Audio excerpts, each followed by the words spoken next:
legitimately cannot have shit in this economy ever. Can't have shit. Ever. This is what I get. This is what I get to agreeing to the stupid shit when they want to fuck with my computer. This is what I get. Alright. Cool. Cool. Good. Good. Cool. Great. Okay. Videos. Delete most of this shit. I don't need most of that. Hopefully. Okay, what stream was this? That's the stream we just did. Alright, cool, it did save, thank God. I'm gonna have to do some editing, but alright. Fantastic. I'm going... Scream, I'm going to finish this bottle, and I'm going to pass the fuck out. I swear. Alright. Love it. Love it. Never without jank. Never without jank. The life of a VTuber is exciting, never easy. I really should know this by now, of like... Hey, genius, if anything pops up saying, hey, we want to make modifications to your computer, hit no! Instantly hit no. Type shit. It do be that way in this bitch of an earth. Fuck, alright.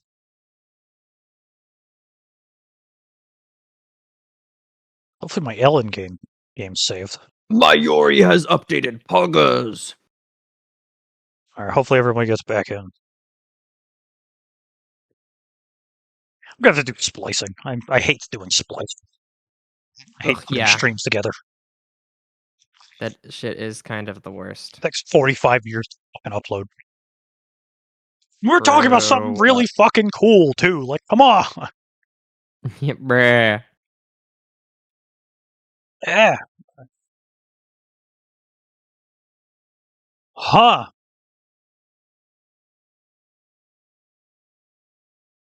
Interesting. Ah, that's why.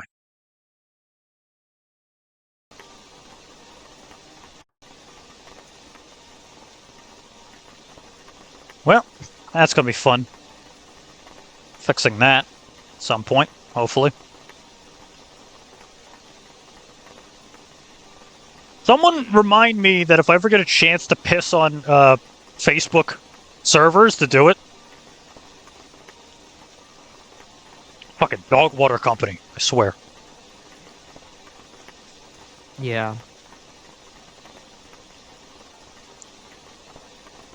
Anyhow. I guess I just mumble a bit till everyone gets back.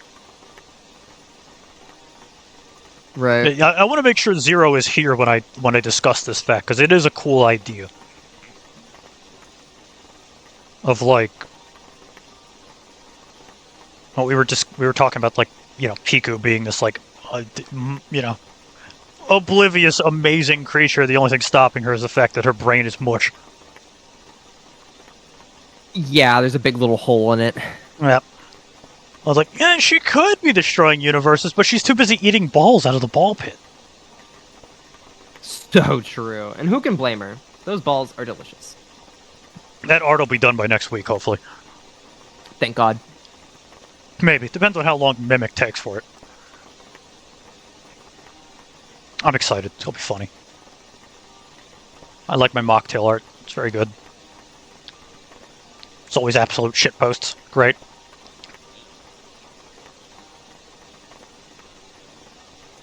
I'm curious if I sound different now after my computer just got, like, messed with. I guess I'll find out eventually.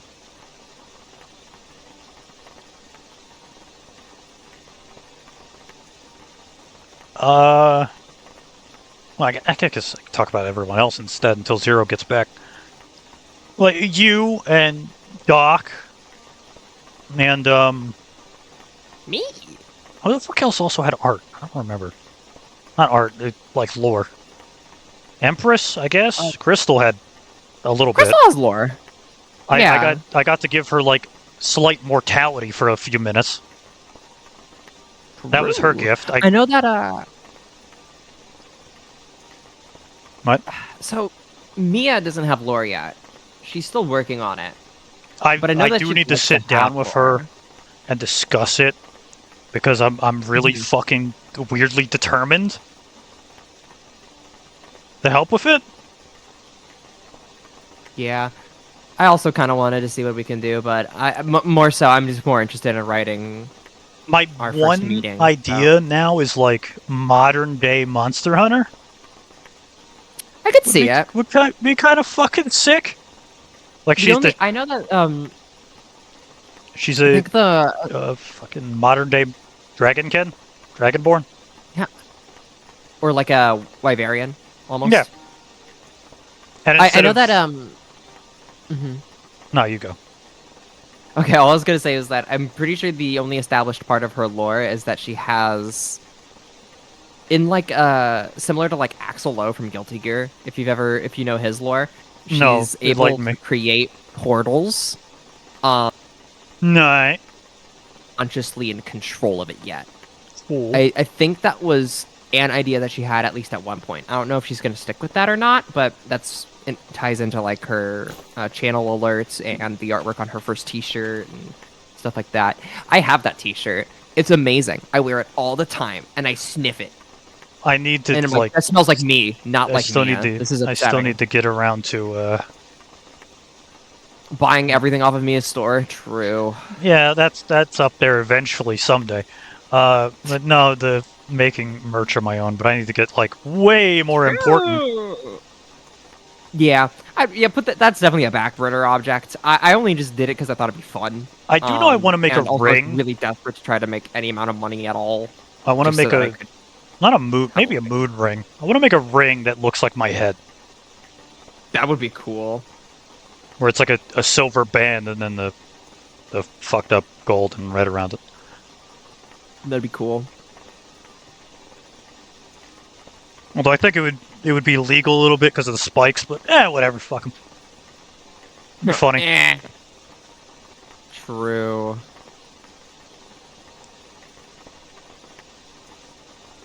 I do want to help Mia with that because I randomly shot it at you during that fucking 9-hour Minecraft thing you were doing a couple days ago.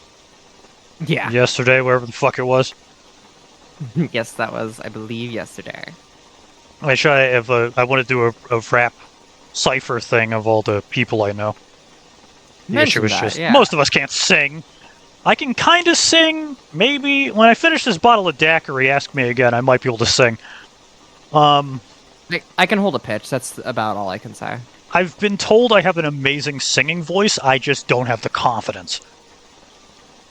That's the toughest part.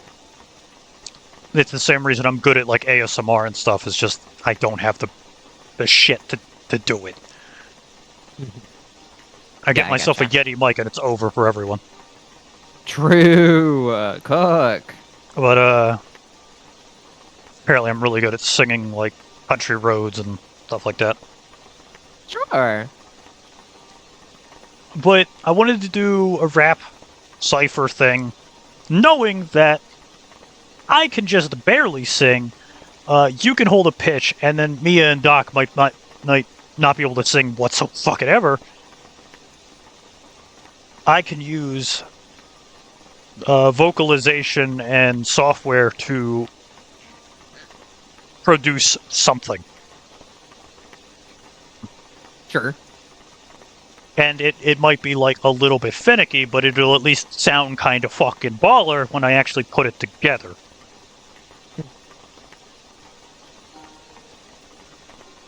As I do hate to say it, but it is, that's modern culture for you. 2030 is going to be the age of AI assistants. God, I hope not.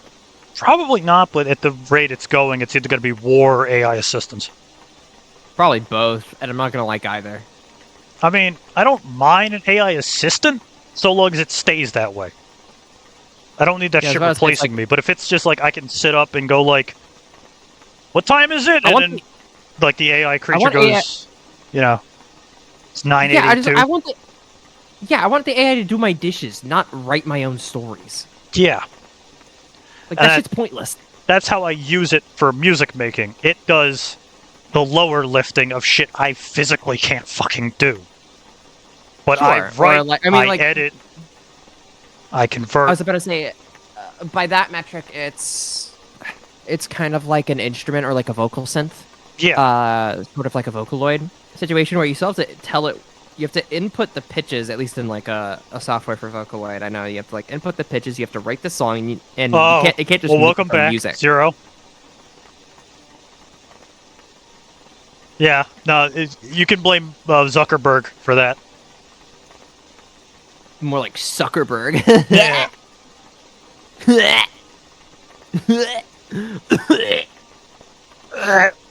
All right.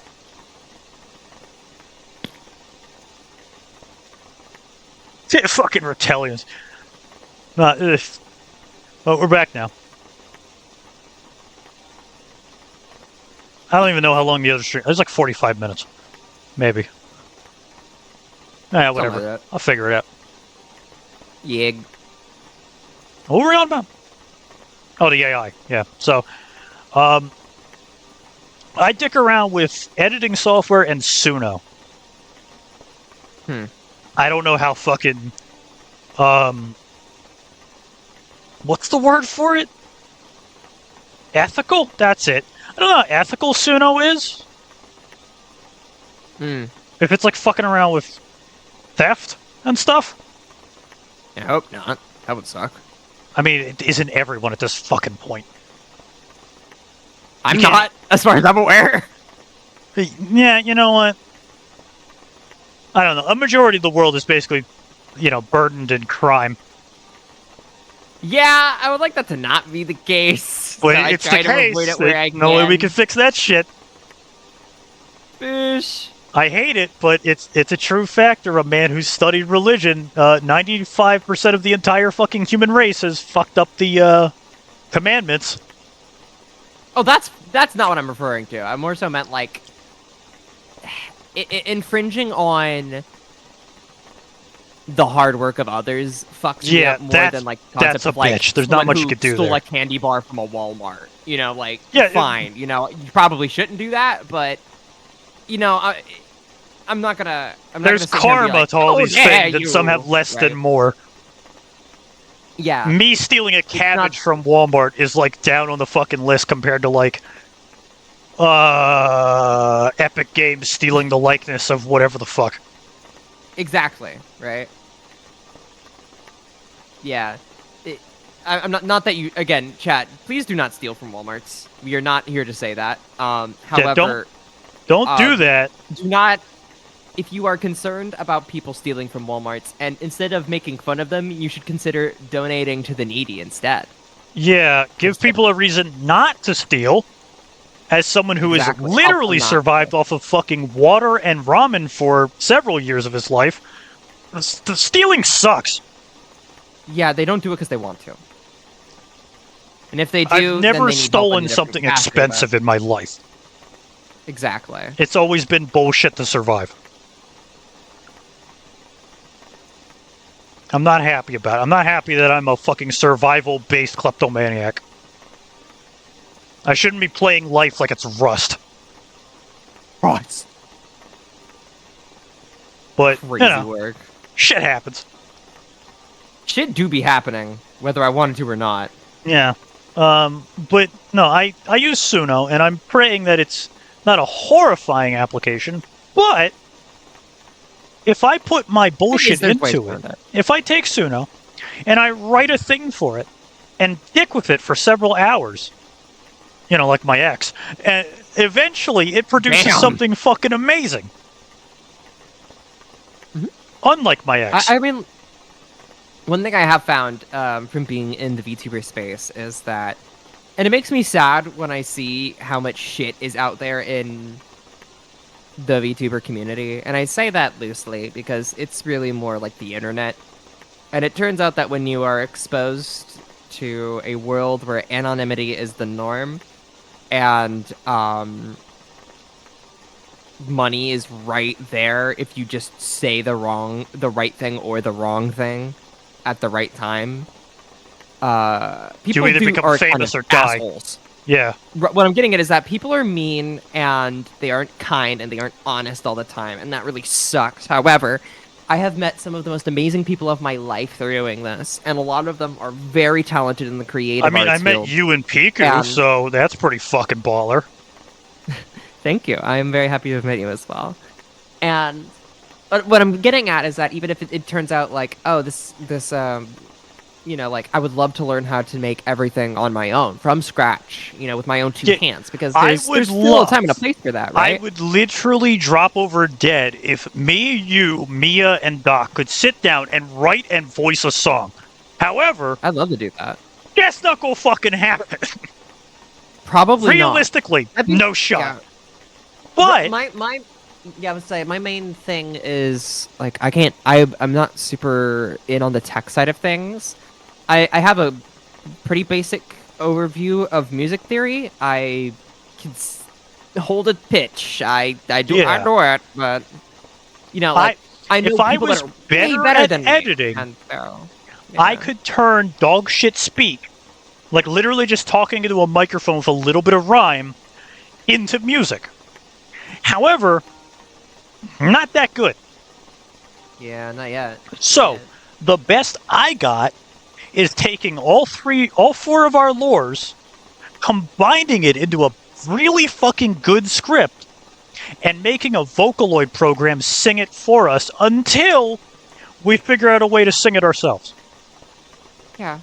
Moreover, I just wanted to mention, like, I have, whether intentionally or not, met lots of people that know what they're doing way better than I do. And so even if there is a, like, oh, I don't know how to do this yet, you will meet someone who can, and they can show you the ropes. And I think that is pretty cool. I just wanted to throw that out there. That's all. One day I will meet someone who can help me with my bullshit ideas, and then it will be over for everyone. True. But for right now, I am working on my own with whatever little bits of motivation I can find. And for right now, I'm motivated with this idea, and at the minute, I got a really good beat. I got a really decent idea going. The first one sucked, I'm gonna be honest. I don't know what the fuck was wrong with that one, but I scrapped it and I did it again, and I went over the lyrics a second time, and I need to fix the lyrics. But right now, the beat is on point. That's good. That's good. That's where it all starts, Yeah, like I got the chorus. The chorus is good. The chorus is really fucking baller. I just need to update your guys' parts, and then we're gonna get somewhere, hopefully. Okay. Wait, hold on. Let me see. This is more me, speaking it than singing it. I'm not gonna sing it. That's gonna suck. But type shit. the chorus of the song is, "We in the sky for the story time. Angel on high wanna hear our crimes. Free from the dirt in a holy shrine. Step to the light. Spit life. Make it all align. We in the sky for the story time. Wings in the dark, the crown still shines. If you came for a hymn, better shift your mind, because the saint's gonna speak from the other side." Yeah. And the idea in my mind here is that, like, the daiquiri's fucking me up, holy hell. The idea is that I got bored one day and decided to just reach out to those I've already made contact with, and it's like, hey, can you guys, like, update me on what the fuck's going on in your universes? Because I've, like, got nothing going on here. Like, through magic mirrors. That's cute. So the three of you are speaking to me through magic mirrors, and the whole thing is just a song. That's cute. I like it. So it's that thing of, like, you three are saints who have done crimes, and I want to justify those crimes. Okay. I'm on board. As far as I've seen, Mia's still got to, get through her stuff. But you and Doc, as I've seen, have done horrid shit for good reasons. I haven't done anything that bad, I don't think. Oh, well, no, I've definitely You've killed people. I'm pretty sure you've killed people. I've killed a couple people. I didn't want to. I tried not to. Doc has also killed people he didn't want to, so, yeah. Yeah. It's not, yeah. Being an adventurer comes with the murder pre-tag, almost always. Yeah. And the visual in my mind of it, though, like, it's a rap song, it's a cipher, and the visual in my mind, which I really fucking hope I can have Piku draw at some point, if this song actually works, is me sitting in a big-ass, like one of those really big-ass comfy throne chairs, looking all gangster as shit, with 3 mirrors behind me with you 3 standing in it with your weapons. I see what you're picking. I'm picking up what you're putting down. So it's that concept of, like, the song is going, the choir is singing it, like, my books are sentient, by the way. Right. I don't do much with that, but the motherfuckers are not really sentient, but, like, they exist. That's pretty like, cool. I can put my hand up and a bunch of them can fly over to me. That's pretty cool. So everything in my library is alive, in a way.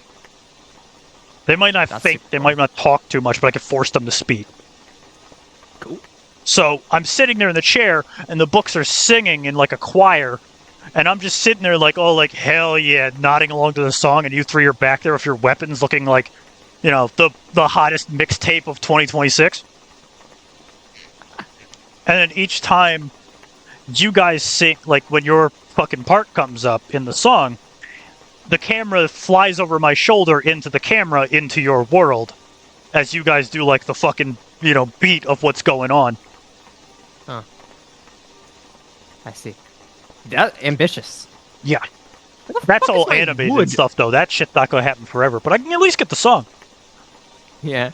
I could at least picture in my brain what it would look like. Yeah. So true, so true, so true. And the beautiful part is I can actually... Because I had a thing before, and I've really got to fit it into your goddamn part.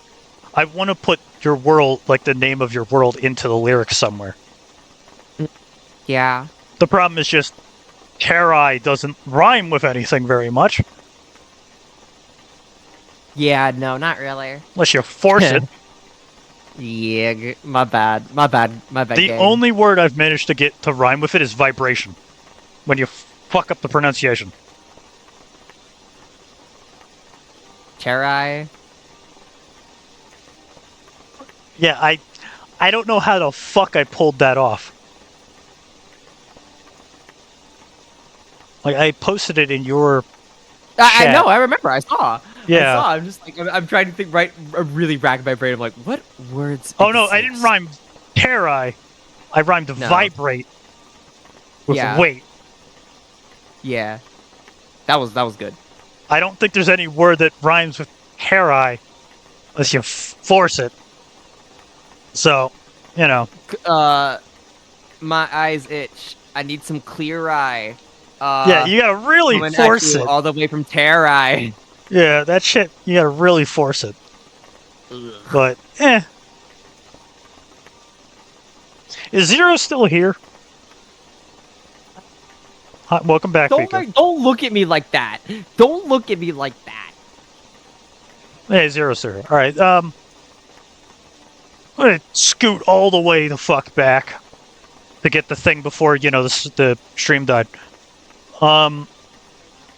So, for Doc, I let him see his wife again. Canonically. Because we were in... Now. Yes. Well, it was a beautiful moment. But in dream-wise, because that's when you all are meeting me, I can make anything happen that you wish. So before he got to leave, fucking Bozo wife dead. God damn it. Before he got to leave, I gave his wife body. I gave her a form to talk to him once more. For you, I gave a sword and battle.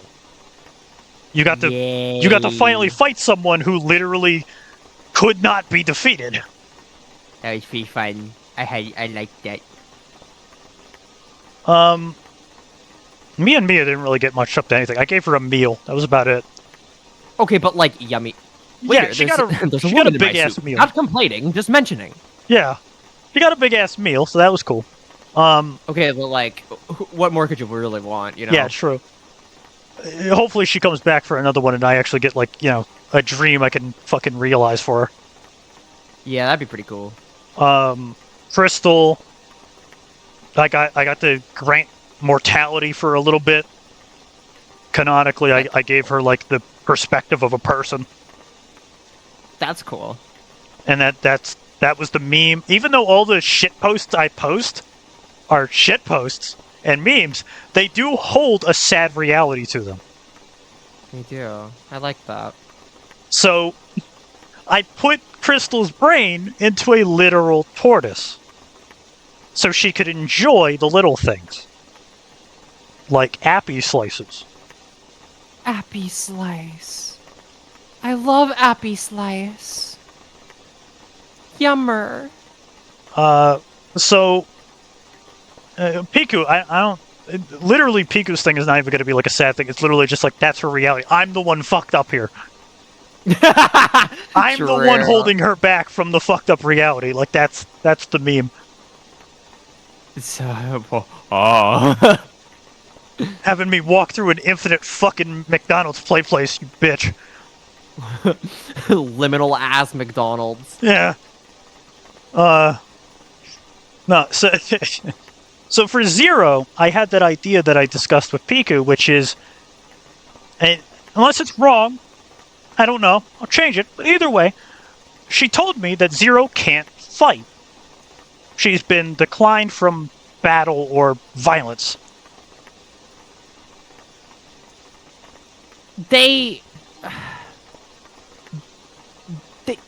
Zero is very capable in combat, clearly, but I would say they probably don't get the chance to really Like do there much was, in that regard.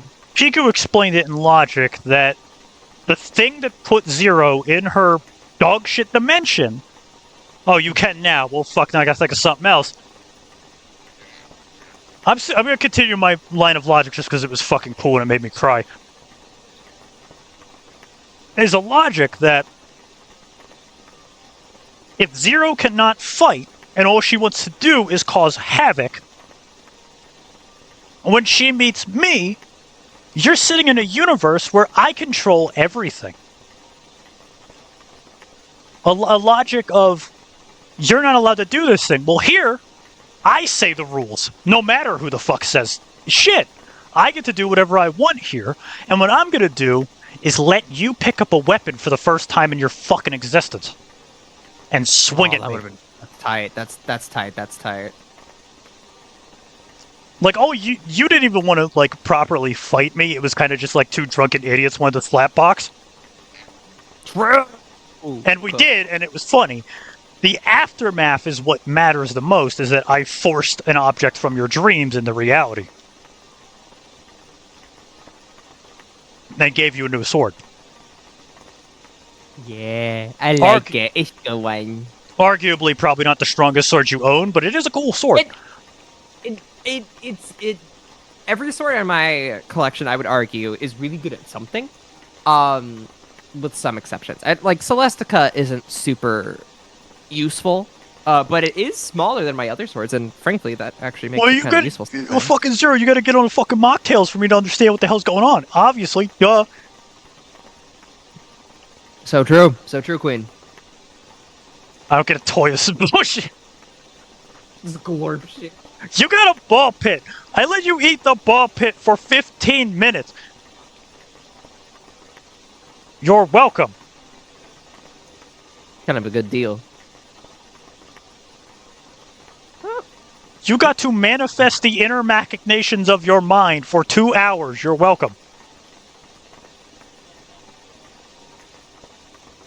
That's the best I got. I can't realize the dream of like a weird pickle. Like I have no fucking clue. Of a weird pickle. Crazy work. I'm only so good. I'm not a fucking miracle worker usually. Usually. I may be an angel, but I am like, confusing. It's like a teething baby. Yeah, yeah. So It all happens, you know. yeah. But no, the sword I gave you is based on creativity. So it is only as sharp and as light as you are creative. So it works like Okay. the Darksaber from Star Wars. Oh, sure. If your mind's in the game, you're ready, you're prepared, and you are ready to fucking do this shit, that is the lightest weapon you own. Interesting. Okay. I can work with that. But as you get hurt and your brain leaves you from pain or whatever the fuck, it becomes heavier. And you stop swinging around a razor sharp blade that weighs like air, and it starts feeling like a tungsten cube with a blunt end. Got it. Which still could be scary as fuck thinking about it. Yeah. Also, it's worth noting that like I'm pretty swole. Yeah. I stick around some pretty heavy things. If you haven't seen my usual sword of choice, my strongest sword objectively is Tarai's Hope. That's my packed weapon. Tarai's Hope is very large. It's about as big as I am, and I'm about 5'9". So give or take, it's like about 70 inches long. I still don't remember who made that comment in your Discord about like martyr is cooked. Oh, I remember that was Cherry. I remember Cherry said that. Cherry's always a bit of a shit Bro poster. doesn't know. Bro doesn't know. Like that, you definitely fucking like floored me a little bit, but the problem is like it's a dream. Yeah, it's like You could have been billion sure times stronger than me. It's not going to do anything. Yeah, I was gonna say it's like I'm sure it was impressive. From the fight was awesome. Wow, that's better than I expected, right? But like, but it's that thing of like you can hit me with your strongest attack, and I'm just gonna like stand there like fucking Zorro and take it. Nothing happened. Yeah. The thing was just giving you a fight against someone you can't win against, but can't lose either. Yeah, that was good training, is what it was. Yeah. I mean, to be fair, like I remember, I've mentioned it, or it's come up once. So I have a particular rival. Her name is Jolene. She's the Empress of the Infernal Plane. So there's 3 planes in Terai. I live in the middle plane. Right. Which is where most normal mortal creatures tend to live. We usually I have 3 planes as well in my universe. Yeah. Right. And above that fucking crack pipe. Is the Celestial Plane, so named because Celestials used to live there. Emphasis on the used. Yeah. They are not around anymore. Now all that lives there are dragons. That's really fucking funny. I also have what you would refer loosely as a Celestial Plane. Do you? I'll explain it afterwards. Do tell. Yeah, so Jolene is the Empress of the Infernal Plane, which is down below. That's where that's where devils and demons live. Demons are native to the Infernal Plane. They're kind of they have a lot in line with like drow. Yeah. I've written my stories over 20 years here. And the amount of times that I have heard other people's story and go like, how the fuck is so many things the same? Yeah. Over and over and over again. Over 20 years of me doing this. I hear people talk about something and it's like, that's exactly what I'm doing. What the fuck? I have the same shit. It's just worded differently. How? How the hell does this keep happening? There is nothing new in human culture. It's reused. Everything is reused. Very true. Very true. Oh, all this to say... Sorry. So Jolene is the Empress of the Inferno Plane, and so she is Queen of the Demons. Demons are not the same as devils. Devils are cultists, essentially. They are a race of a converted race, kind of like a vampire would be in some fiction. Vampires also are actually indigenous to Terai, as are werewolves and other kinds of hybridized, like, human creatures, if you will, like Lamia and Driders and stuff. But they aren't, like, cursed or corrupted or anything. They just kind of are like that. Devils are the exception. Devils are converted by one of the 4 great devils, of which, well, there's 4, and they were imprisoned into an area of the infernal plane called the Abyss. They got cast out there during the first Infernal Crisis, where they tried to challenge Terai and replace her as like supreme god, and they lost. But they took pretty much all of the Celestials with them, and they were cast down to the Abyss down below. And so whenever people try to revive them or summon their powers or anything, or they worship them instead of any of the other deities or on Terai, they become devils instead. Some of them are kind of chill. Like sometimes the devils are not caused by their own wishes. Like sometimes it can be like non-consensual, and they can just be like victims of like a mass corruption spell or something. And so, for example, I haven't had the chance to meet him yet, but I heard that there's like one of the guys that lives there. I think his name's like Dave, and he's fuck yeah, chill. Dave. He's a janitor, from what I understand. I've heard about him before. Keep those. But yeah, apparently he's pretty chill. And the descendants of devils, should they exist, are usually have a lot in common with demons, but they usually are a little bit different. Demons usually have either horns or a tail. Devils have both. And look a little bit more, for lack of a better term, monstrous. They usually have like sharper teeth, longer limbs, different colored eyes, like where like the sclera are other colors or something. I love little details like that. That is good. Yeah, that's a little different. But demons are, like Jalin, are kind of just like tieflings if they were like drow, as the best way I could describe it in D&D terms. So Jalin's kind of my main rival. I asked her out. She said she was not interested. Sad. It's all right. Worked out in the end. It's all right. She's like 7 feet tall and jacked as hell. You know, she's confusing. super hot, but all of my friends are hot. So most of the stuff that would have gone on would have been carrying, but yeah.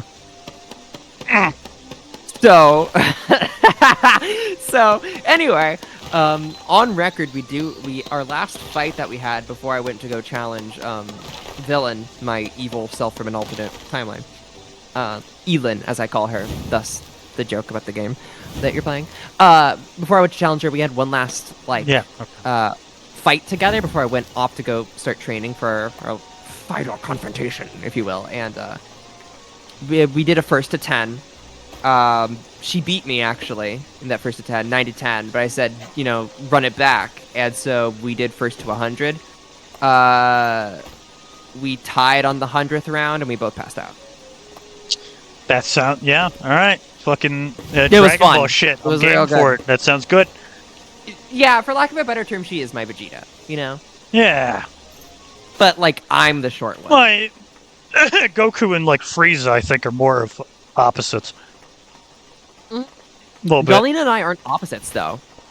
We have a lot in common. Well, not opposites, but, like, Yeah. She's far from a bad guy. We only met as quote-unquote enemies because, like, tensions between the Infernal Plane and the Middle Plane have been high for about the last 2 decades due to the second Infernal Crisis, which was what happened before I showed up. My 2 mentors, Volvia and Fonolin, were instrumental in stopping that. Basically, a bunch of followers of the 4 Great Devils, including one of the 4 Great Devils himself, who is actually my mentor Volvia's dad, attempted to stack all 3 planes on top of each other and merge them into one super plane. And seems so they to be could take that over all of everyone it all tries to do that shit, I swear. It's like what was that thing from fucking Baldur's Gate? The Avernus shit? The Descent of Avernus or whatever it was called? Yeah. In Baldur's Gate, like, 2? Yeah, it's like that. So anyway, they managed to stop it a couple years ago, but because the Infernal Plane was going through some political turmoil at the time, a lot of people viewed them as complacent in the crisis, or like a lot of people in the middle plane unjustly group them with devils, even though demons and devils aren't the same and don't share the same beliefs, just because they look kind of similar. And you know, the middle plane has been at war with many of the other planes for a long time. Tensions between all three of the planes have been bad recently. A lot of the kingdoms in the middle plane were worried about a dragon invasion from the celestial plane above, because they had severed diplomatic ties many years ago. I had to go figure that one out. That's how I met my best friend, who actually lived up there. He's the prince of the Kingdom of Dragons. King now. He was prince at the time, though. His dad kind of sucked. We had to beat him up, but it was all right. It worked out. I asked out a girl who was up there, but she was into guys, and so it didn't work out. She ended up dating the king, the prince now king, instead. And I was like, oh, that's awesome, great. And I had to just like sit there, single shit, be like, oh, that's awesome, nice, man, Happens. good job. It happens. I'm happy for them. They're still together. The lovely couple. Absolute, you know, perfect match for each other. Better than we ever would have been. But like, that shit hurt. Anyway, yeah. So like the tensions between all the planes were pretty bad. So when I met Jolene the first time, it was a little standoffish. But I basically told her what the plan was, how we were gonna try to out the bad guys that we were fighting at the time, yada yada yada. Long story short, I had her kill me. And then allow me to be revived afterwards, because upon noticing my death, basically we could bait the guys that the Ouroboros Society was the name of them. We could bait them into swooping in to try to like quote unquote finish the fight right then and there with me out of the picture. But then of course I'd come back and Jolene and I would work together and we'd kick their ass, and that's what we did. Nice. But yeah, I had to let her kill me, and I think that's part of what made our rivalry so strong, was because like she was convinced that she would have won even if I hadn't let her win, but like I was like, nah, I'd win, and she's like, no, I'd win. And so, you know, we're both kind of competitive like that.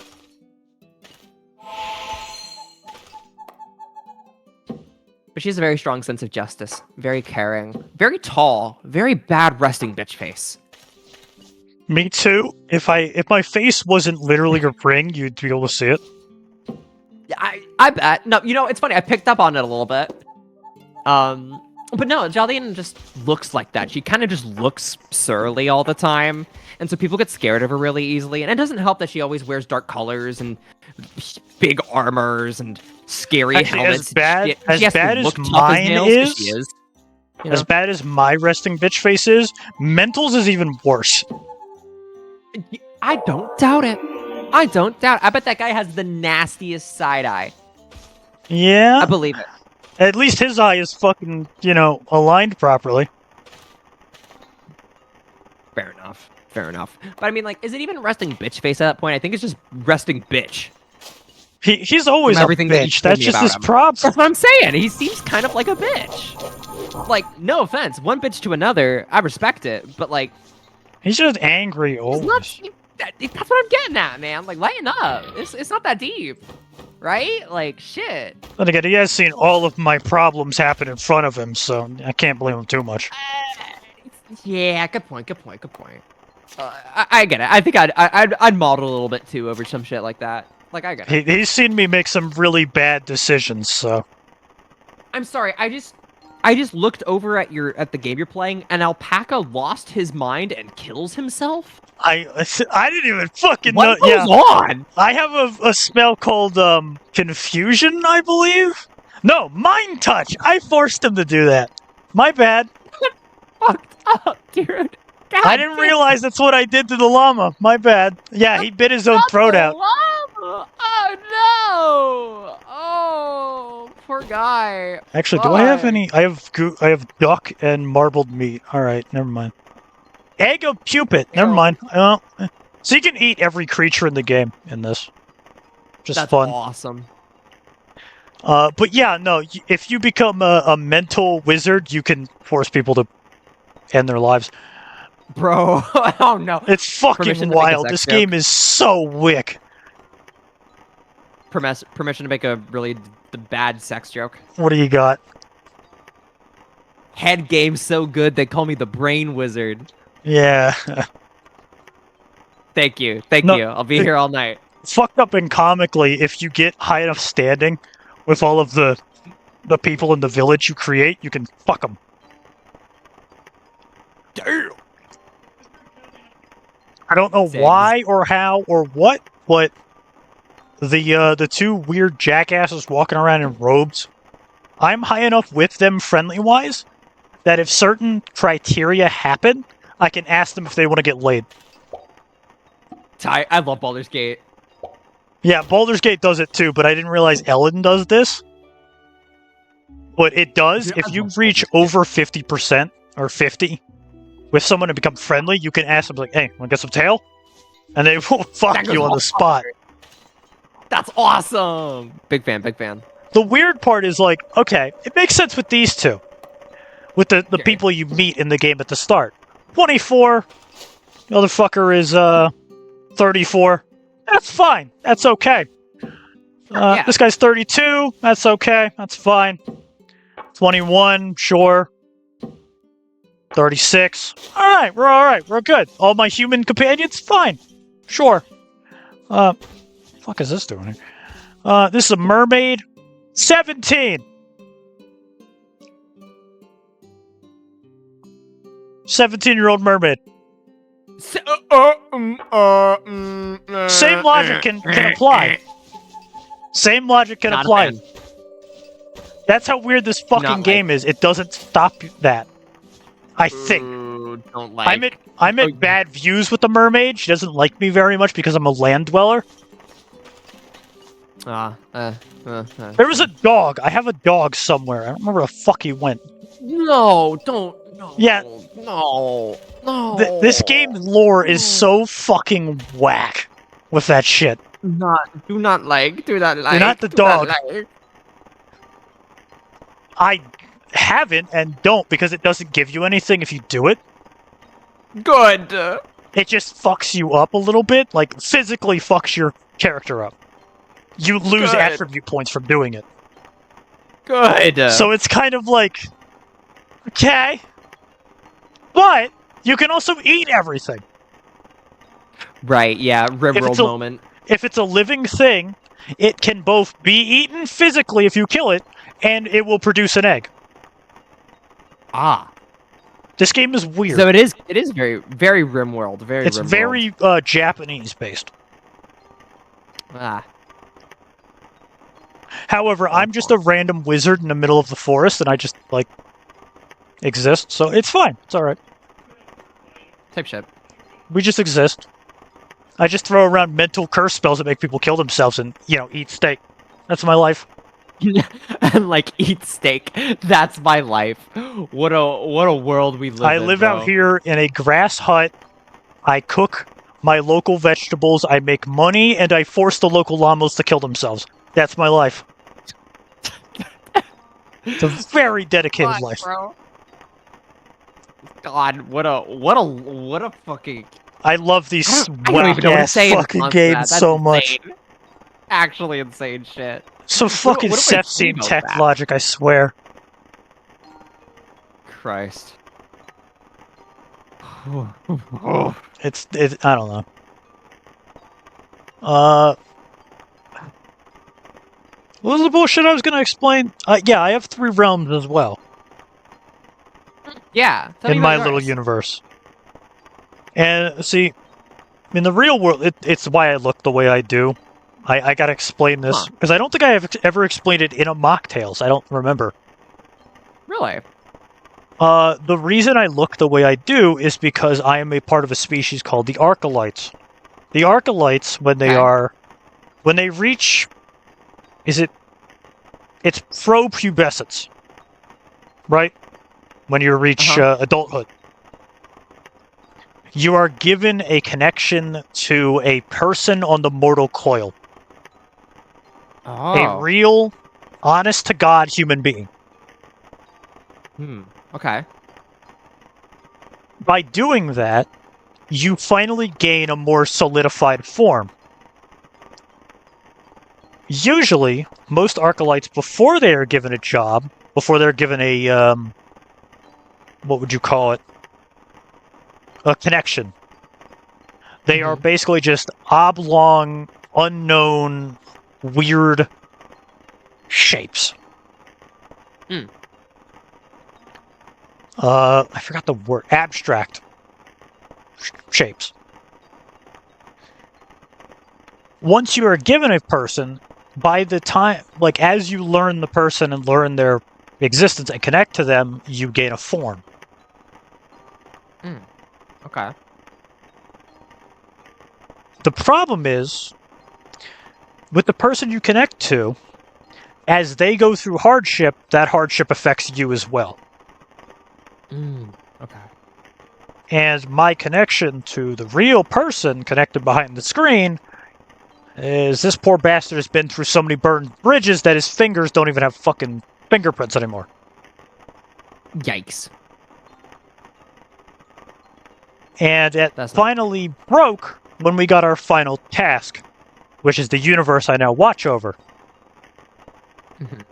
As it broke my IRL mind, it also broke his.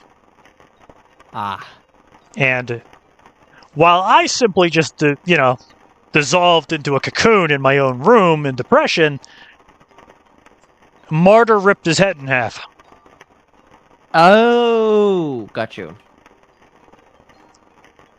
Which is both weird symbolism as the moment of me getting the fuck over myself and leaving my room.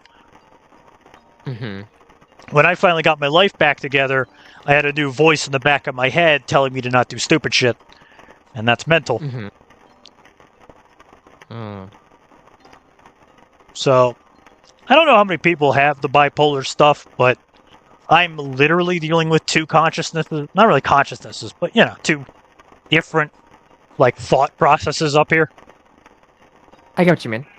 You have the guy who wants to be creative and passionate and powerful and help people, and then you have the guy who's like, no, don't do that shit. It's not smart. It's not going to do you well. Every time you've tried that shit, it's hurt you. I don't know. It's a weird way of me explaining my own consciousness here. Is giving it a more whimsical logic. Yeah, I feel that. I mean, so much of Linizo is just me at the end of the day.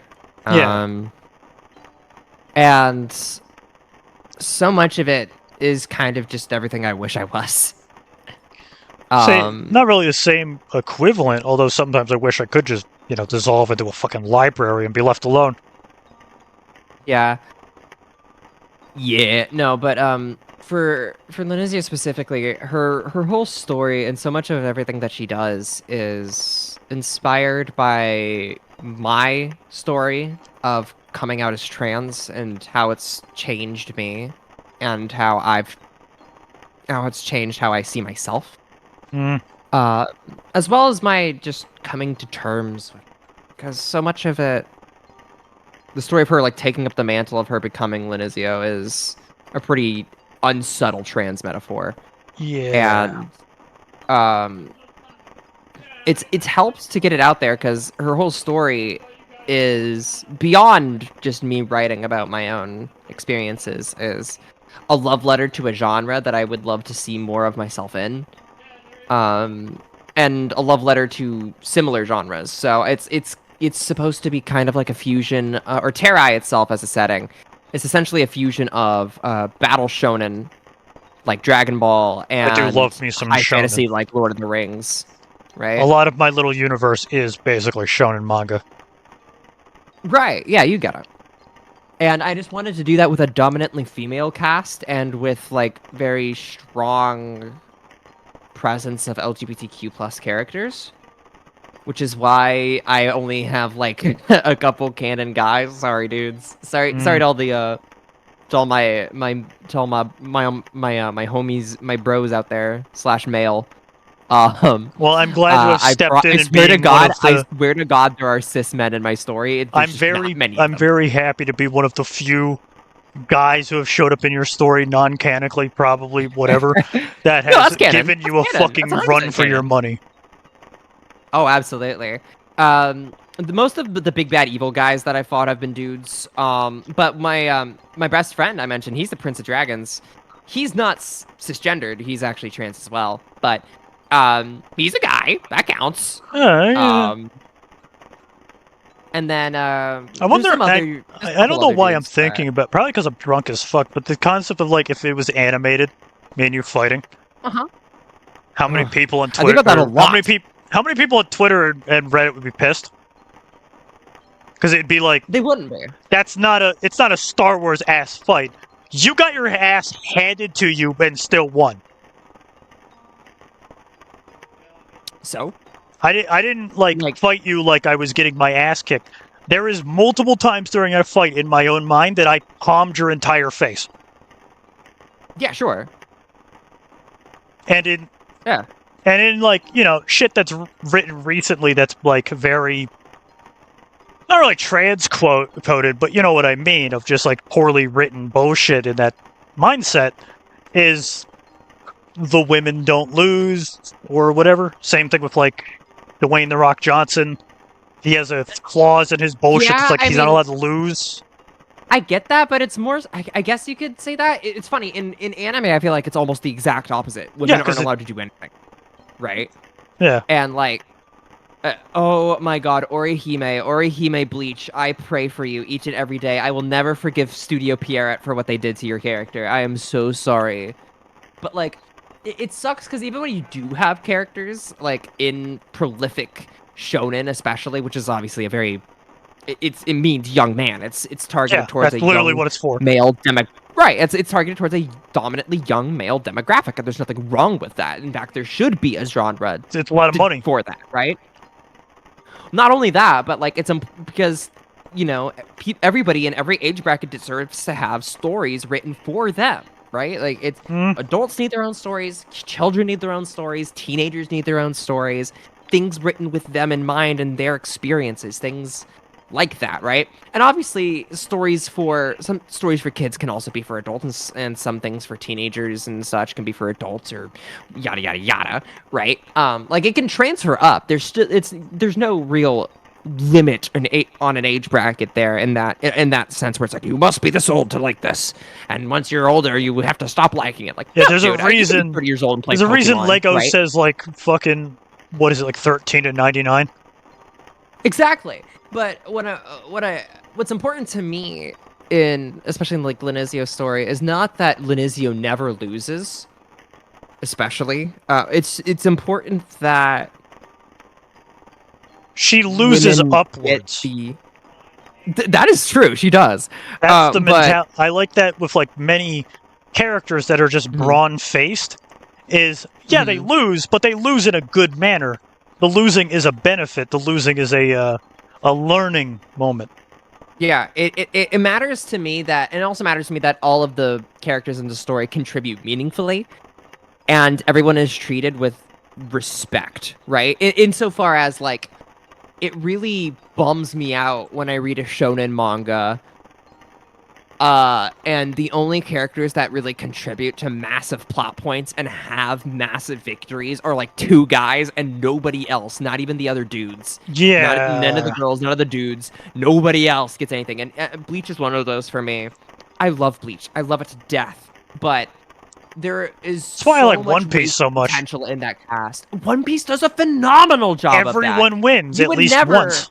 exactly. You would never argue that Nami is as strong as Luffy.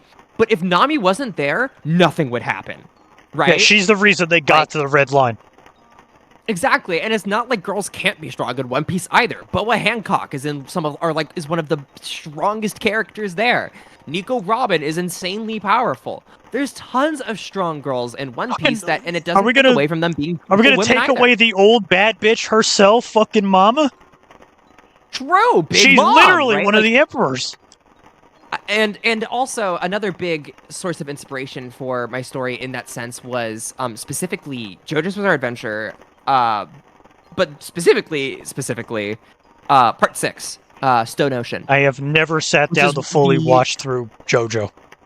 You don't need to. The only reason that it matters for me is that the way JoJo's fights happen is never a scale of who is stronger than the other. It's always who can use their wildly unmatched abilities, because like every character's power is never really with some very very very rare exceptions, it never I do boils down remember to those who memes is of fucking whatever his stronger name in brute is, force, Joe. right?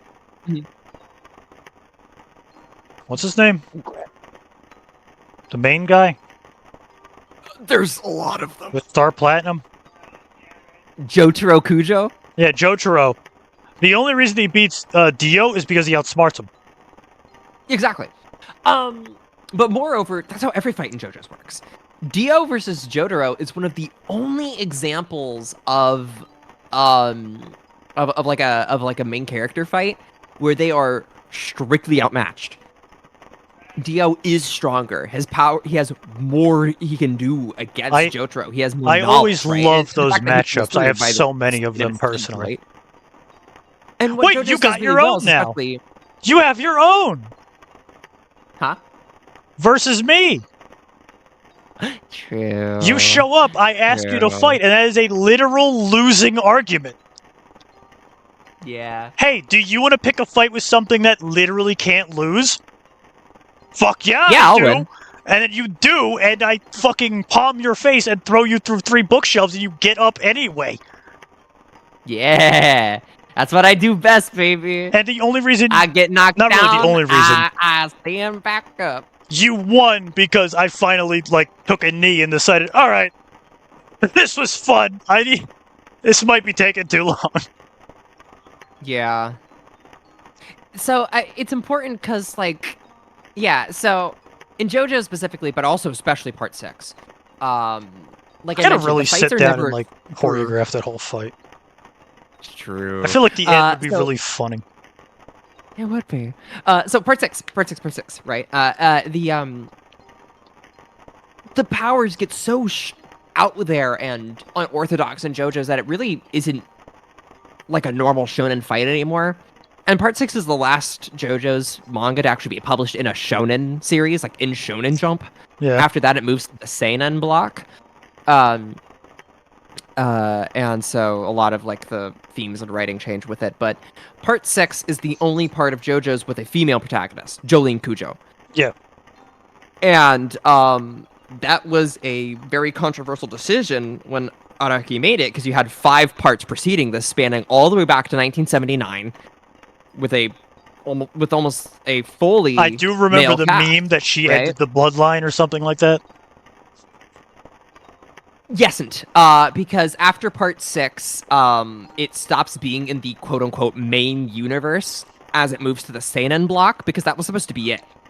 Araki was supposed to work on something completely unrelated to JoJo's, which was Steel Ball Run, Part 7. It just ended up becoming JoJo's again, and he's like, fuck it, I'm just gonna keep doing JoJo's. But it takes place in an alternate universe, this time. Yeah. So it takes place, it goes all the way back to 19th century America for Part 7, whereas in Part 6, it's like 2010s Florida. So yeah, Part 6 is kind of one of those impossible fight moments as well, where it ends with an everyone loses situation, but they still win at the end of the day, even if it's a very Pyrrhic victory. Or Pyrrhic victory. Every time I hear about JoJo and the bullshit in JoJo, I think of fucking Yakuza. Yeah, it's a little They're bit. like one-to-one, basically, with the stupid shit that goes on there. And my only fucking mindset that keeps hitting me every time I play those games is just Kiryu, my guy, you're at 55 years old. Please have a fucking kid already. I mean, it almost happened, kind of. He's got an adopted daughter. Good enough. Yeah, I guess. Good enough. But dude, you are cancer-ridden. You are 60 fucking years old. Just lay pipe already. Have a kid. Sit the fuck down. Stop doing Yakuza shit. Please. Bro's got a mission. I gotta respect it at that point. If not next, but one of the next games, please have it to where you do explain this thing, and Kiryu is actually a background character for once, where it's just yeah, I'm still going through my treatment, but you can come to me for quests, and at some point in the bullshit happens. Well, it kind of did for the most recent one, Infinite Wealth. Wasn't that 7? and 8 were kind of Well, he like that wasn't because in. you're playing He kind of was in Pokemon. 7, but he wasn't like cancer ridden yet. That was 8. No, yeah, that was 8. Yeah, But by the end of 8, he was just spoiler warning. He got cancer treatment. right. They convinced him to Yay! get cancer treatment. So the next couple ones is like he's still going through cancer treatment, but it'd be funny if it pulls a John Wick, where it's like fucking Ichiban gets his ass whooped, and something happens, and fucking you go to Kiryu, and he's like, "Oh, this is not happening," and he pulls all the bullshit out of his veins and gets up, and is like, "Hold on, I got to deal with this." And a bunch of, and an entire subsect of like triads gets their ass beat by a dude mid fucking chemo. That would kind of go hard. I ain't gonna lie. They gotta change his whole look though. They gotta give him a hat. Yeah. To backtrack just momentarily to what I was talking about with JoJo's, like I mentioned before, or like I was saying, Jolene being the protagonist was a pretty controversial decision.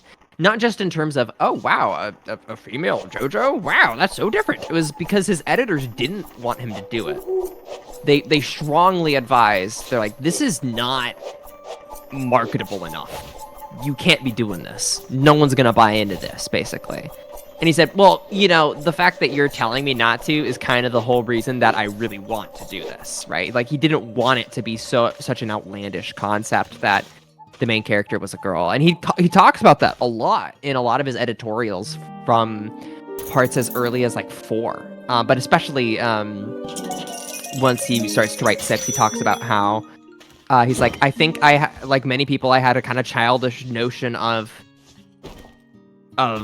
you know, masculinity and femininity and what can be strong and what wouldn't be and what would be a good protagonist and what wasn't. And I think that's changed a lot throughout the years. And, or at least in his mind, you know, he had changed his mind about how he wants to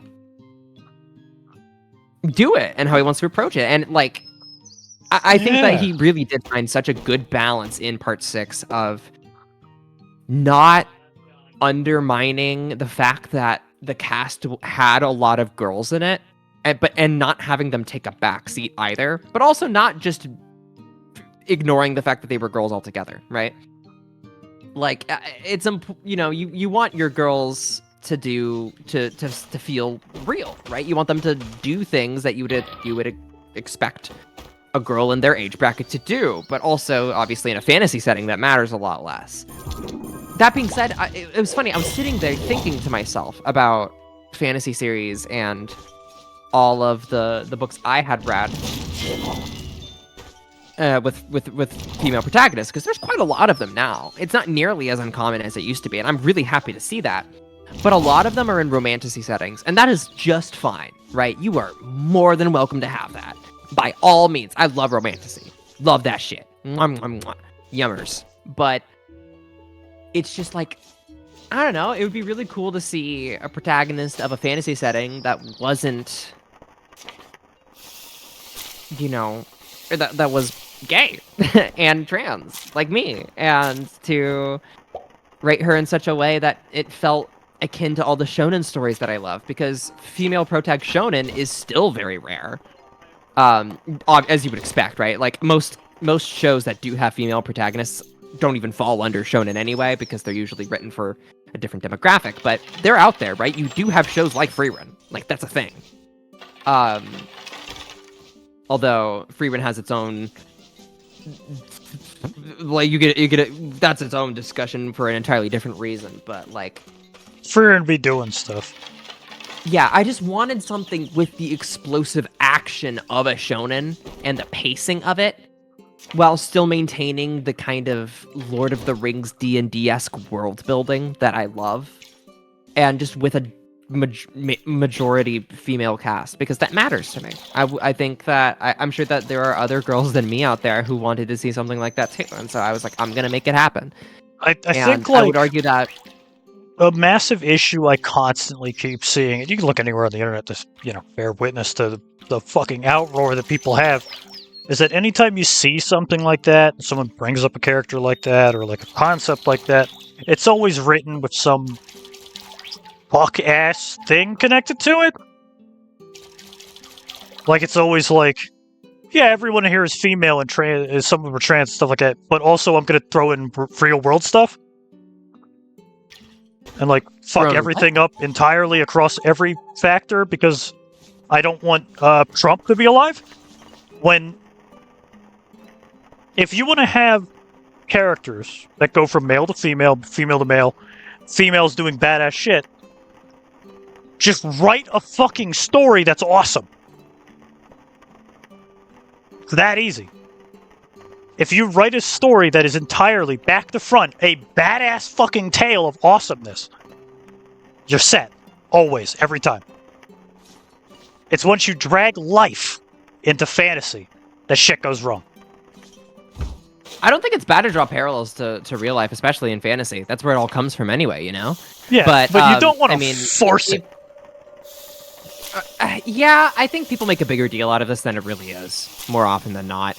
A lot of people are like, oh my god, I can't believe it, they're ruining it. And then you look over at it, and it's like a really cool medieval concept of like a wheelchair. And you're like, dog, just go piss your pants somewhere else. I don't care. Yeah, sometimes I can get that not if, for like, you, at the end of the whatever. day, it's not for you, man. Like, by all means, if you don't get it, you don't have to.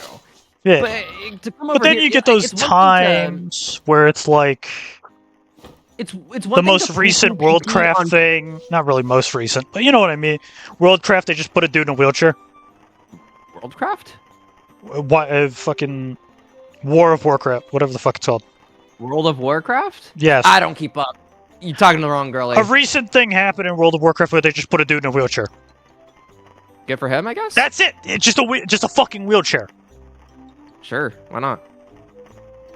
In a world that is entirely backed in war, they have cyber legs. They have robots that they can put you in. Automatons. Yeah, that's spider legs, like a little bit lamer. Magic. Yeah, you can literally repair your body from a head back to your regular body. Yeah. And they put his ass in a wheelchair. It's like, oh man, when you already have cooler alternatives, that's a little lame, because I think even people in wheelchairs in real life would be like, why not just give him the They did. It was all over Reddit. It was fucking hilarious. I think a good example of this was actually Avatar: The Last Airbender. Avatar: The Last Airbender did a phenomenal job with this, with the episode where they meet the kid in the wheelchair, and they make him like a custom tricked out one so that he could use like airbending to like move around, and it was awesome. It was a great idea. Sits on, you can do whatever the fuck you want. Just apply logic and awesome to it. Do anything you want for a story, but if you do not apply basic fucking common sense and the rule of cool, you might as well throw it in the fucking bin. And I think that's, I mean, I can think of some things where it's like, you could argue that it's like, oh, this is really cool. It's got a really diverse cast and character writing, and sometimes the writing just isn't all there, and that's fine. But like, plot holes happen. I don't know. I think there's it does, but I also. But if think it's that, like the plot holes are so abundant and obvious that it's like you can point them out from 7 feet away through fucking grunt goggles, problem. Sure. I also just think that for some odd reason, stories written by and for marginalized groups like LGBTQ and like race minorities like Black, like African Americans and et cetera, right? I do think that they're for some reason held to this higher scrutiny than other things are. Like at the end of the day, maybe this is like an LGBTQ romance fantasy with like the lamest plot ever, and it's just total slop. But like, I don't know. I can't tell you how many times I walk into a thrift store and look at all of the romance slop on the shelf that I wouldn't touch with a 10-foot pole. Yeah, there's gonna be bad books out there. It happens, right? I don't think it's worth being like, oh, this is because you tried too hard to make it woke. It's like, no, dude, it's because they're not a good author yet. That's how it goes. I guarantee you J.R.R. Tolkien's first book was not a banger. I guarantee you. You know what the fucked up thing? He only wrote 1 book. Okay, I guarantee you his first draft was not a banger. You gotta think of someone. He might have written some other shit. Was a bad example. There's a lot of weird cases in history where it's like a lot of the biggest names you know of, that was the first thing they publicized. Okay, yeah, no, okay, They so just maybe he's fucking just built nailed the different. But fucking thing on the head instantly somehow. yeah, bro's just built a little But different. for Sorry, my bad. they That's are like the comparing somebody to outliers. Mozart, you know? They are the Yeah, fucking exactly. outliers because You're they gonna went get through enough bad shit. ones. Yeah, you're gonna get bad ones, and that's okay. It's called, I don't really like this one, and then you stop reading it, and then you go find something else, because there are really good books out there. I've heard amazing things about Priory of the Orange Tree, and I've been dying to read that for years now. That's another like high fantasy story with like I think the main characters are gay, and they're both girls too, which is really cool. Yeah. And it's this really interesting like militaristic political intrigue setting, and I was like, this sounds fucking dope, and I really gotta read it. I've heard nothing but amazing things about it. Like, I've And constantly told myself I need to add more inclusivity, but in, like, yeah, you can makes argue sense that logic. yeah, I would say when it comes to stuff like that, because I too have worried about things like that. I was like, oh, I gotta make sure I do this right, and like yeah, you want to think it through clearly, but I would say at the end of the day, logic comes second in a fantasy setting, especially, right? So when you think of an idea, you're like, I need to add this character, and I want him to be trans, right? Like for example, when I was designing the formerly Prince, now King of the Dragons, right? I I I wasn't think I can sure if I reason through wanted him one to logic, be. but that depends on your thought on Veilguard. I didn't play it. Okay, in Veilguard, they had a concept of mentality that people could be trans with, like, scars and stuff. Yeah. Dragon Age has the concept where you could change form with magic. Right. So That's that crossed my mind too when I was That's a designing single Terrai and its mentality. world. If your world already has pillars of mentality, follow them. If you break them, you're dead. I mean, like I think that's like a weird thing to not have congruity on, but also what the crossed fuck my is the mind word? in the What is setting that word of, like, not consistency? What the? It's a word in writing of between the scenes, the same thing is happening. congruency? No.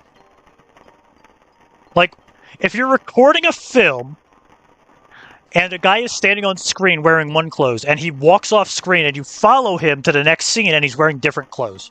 That is breaking. Like permanent? That is breaking. Immersion? That's another word. It starts with C. Continuity? That's it. Continuity. If you break continuity, your story is fucked. Yeah, I was gonna say like that crossed my mind in when I was designing. Funnily enough, the character I was just talking about, the dragon, because I wanted him to be kind of like a masculine version of Linizo in a way, because he's kind of like I designing him based on all of the really positive dude best friends, guy best friends that I've had in my life, because I can think of quite a few. Riptide, if you're listening to this, I love you. Great song. True. And so I was thinking, I was like, I just kind of want him to be like the dude version of Linizo, basically.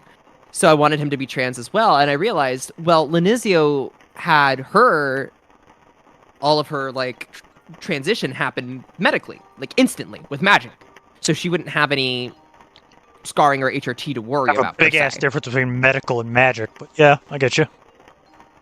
Yeah, there was nothing there, right? It just kind of done, and that was that, which is great. But then I was like, oh, right. So for this dragon character, he wouldn't have top surgery scars because it would have just been like, whoop, done, right?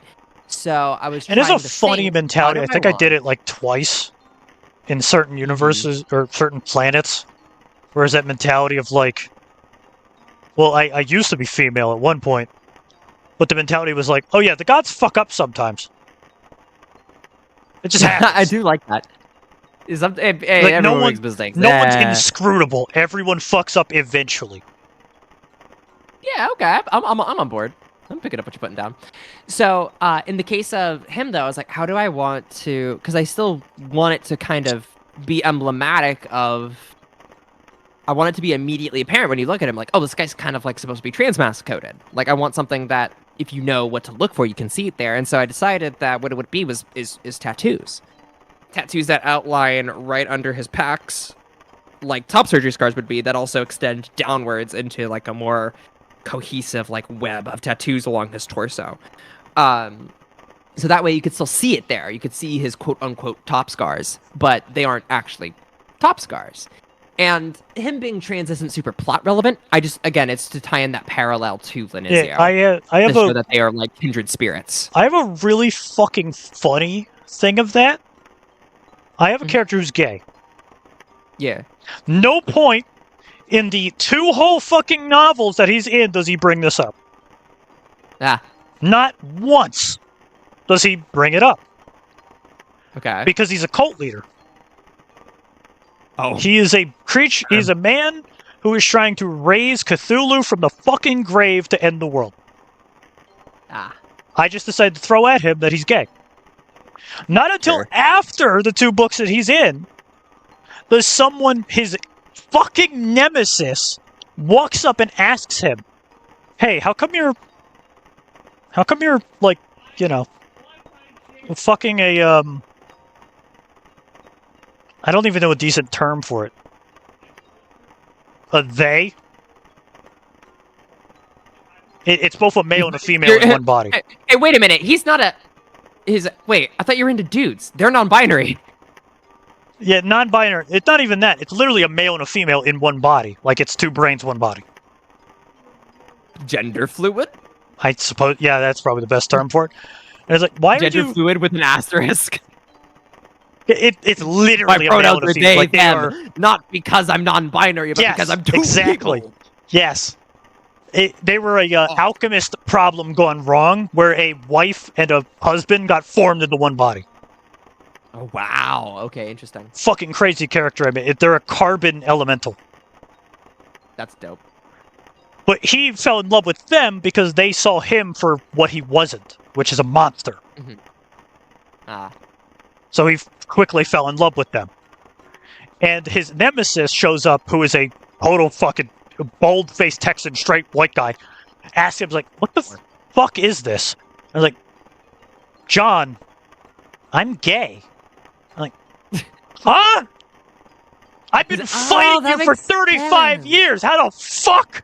I was like, why do you think my right-hand man was a blind guy?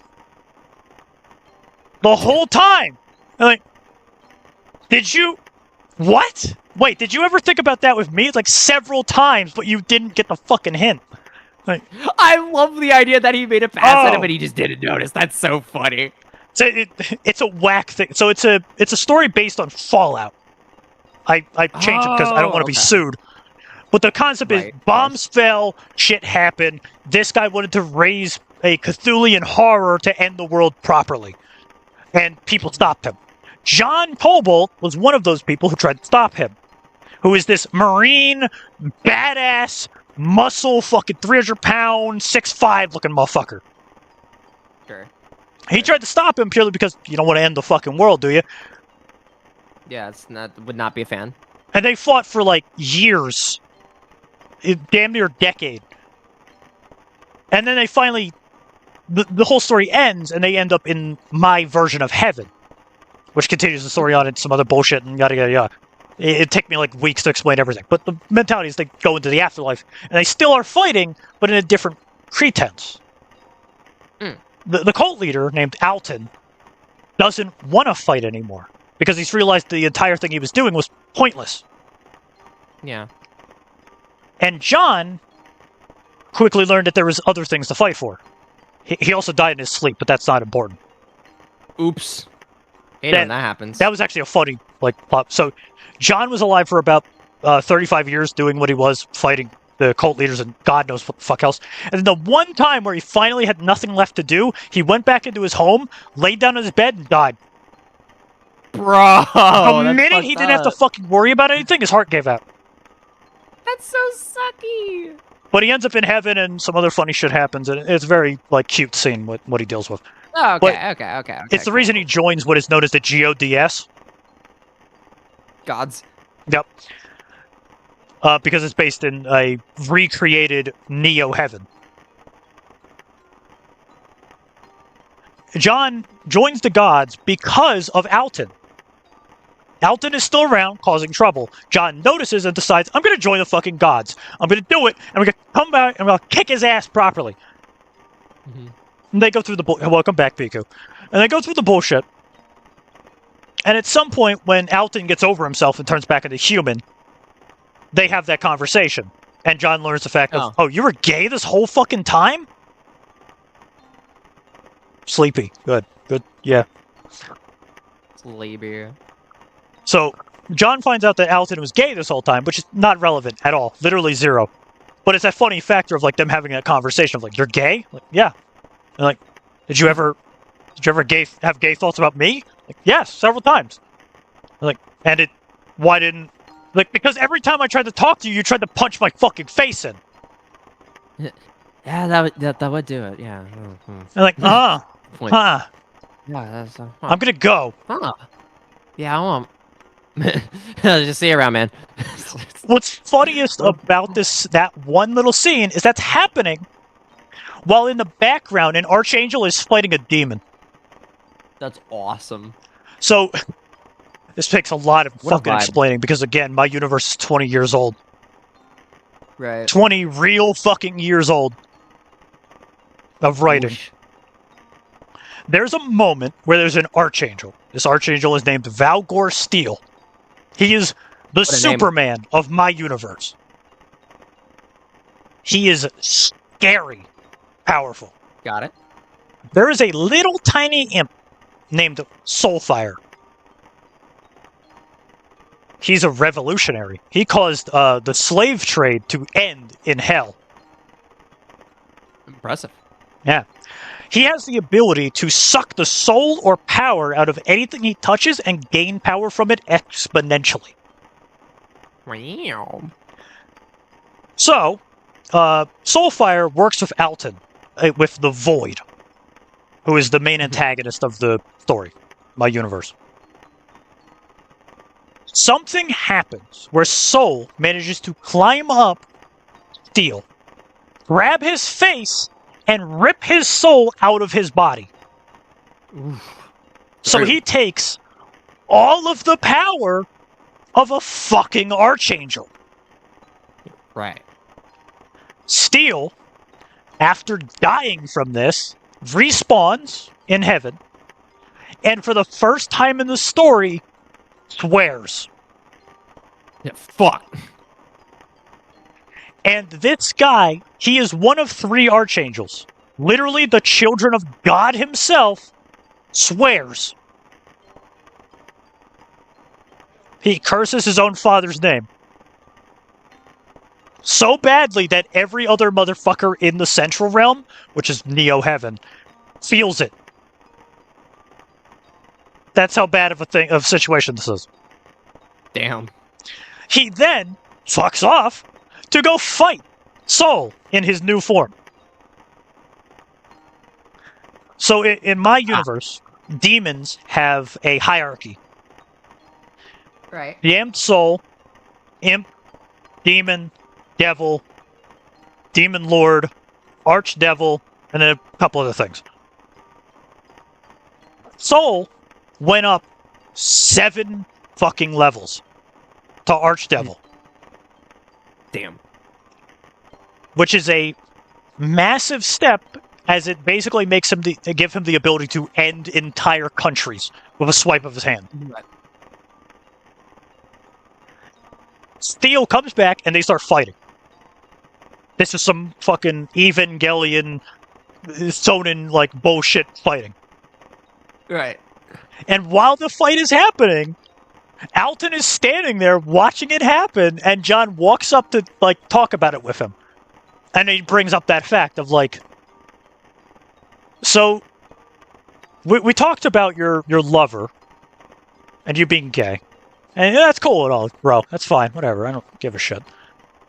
But, did you ever have those thoughts about me while we were fighting?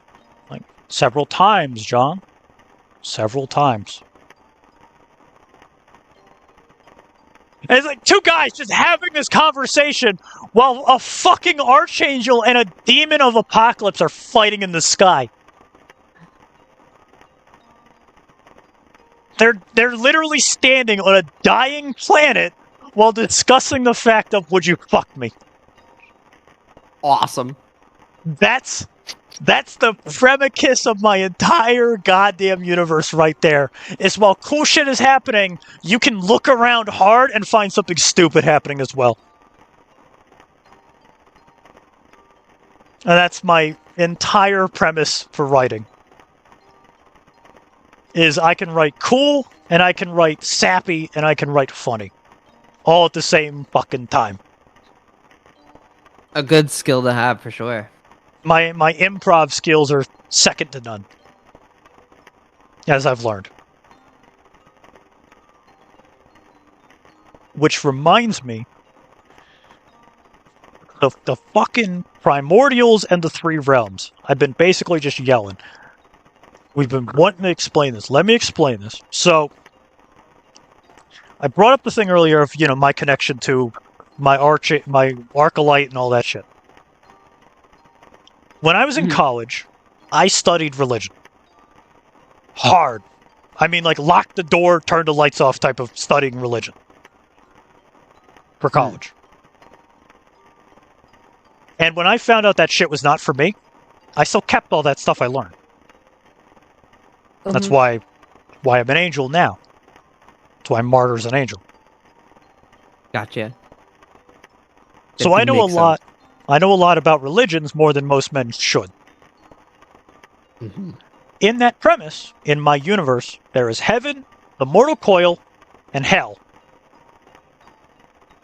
Mm-hmm. Both heaven and hell, throughout the time of the story, get destroyed. Leaving only the mortal coil to feel the wrath of what happens. Got it. Between those realms, there is a primordial for each one that watches over it. Tranquility, survival, and conflict. There is also the primordial water and the primordial fire. One creates life, one destroys it. They both must exist, or the world is thrown into one or the other.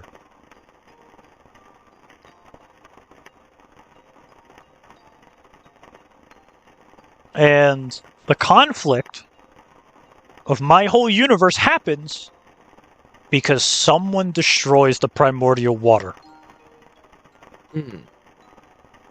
So the entire universe is thrown into conflict. Because there's nothing to spread peace.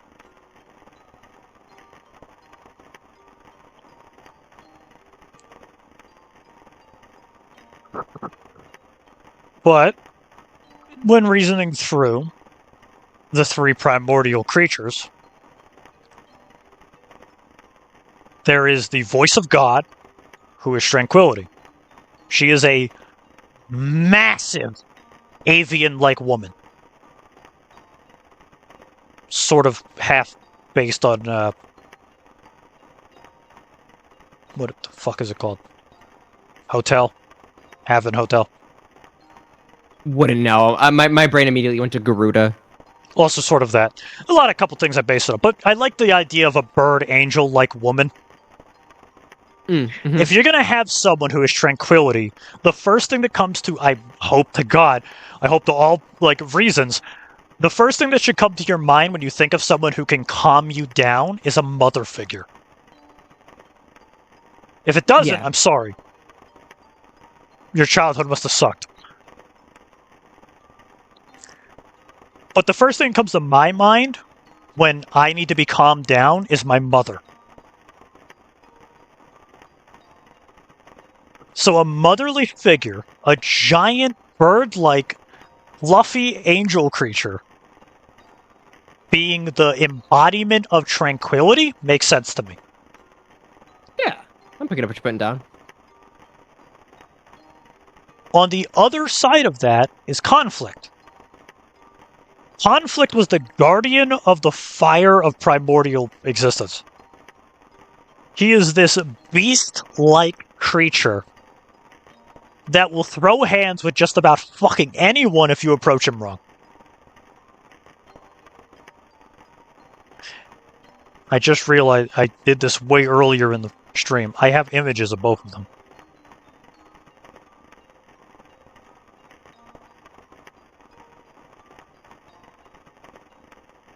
Where the fuck?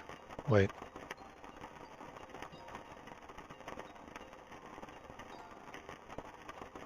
Hello?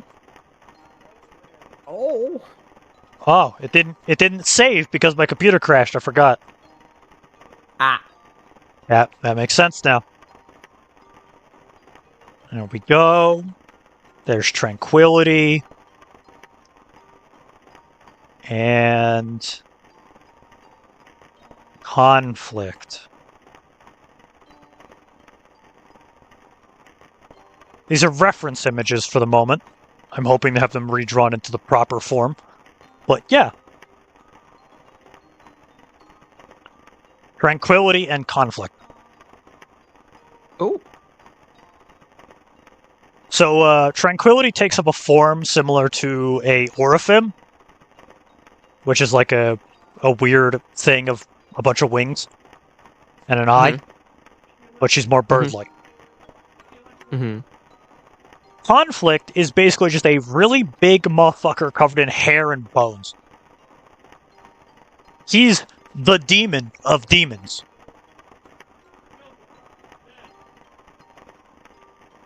Which I only just came up with right now. As a way to describe him. He is literally the demon of demons. He was the first creature to spawn in hell. As well as Tranquility is the same way. She's the first creature to spawn in heaven. And while Tranquility is a pacifist through and through, there is literally nothing you could do to her that will cause her to bare talons.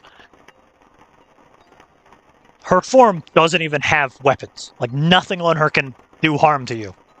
She's too soft. Got it.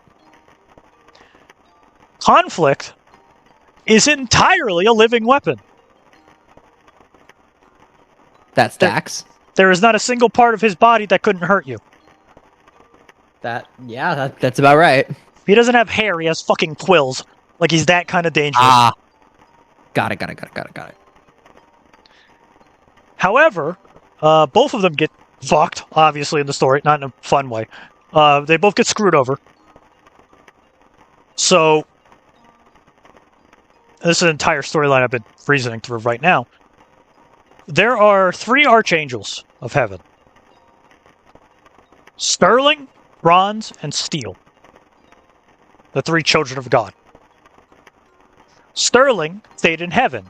Her job was to watch over heaven and make sure everything stayed exactly as it is. She judges the mortals that end up in heaven. Bronze was sent to hell to watch over hell and make sure the demons stay put.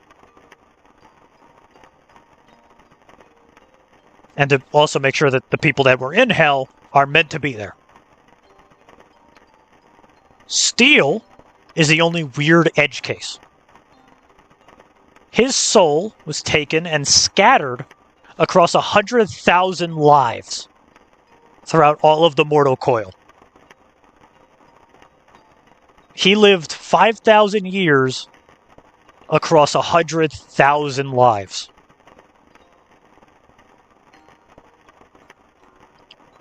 Which also means he missed the burning of heaven and the collapse of hell.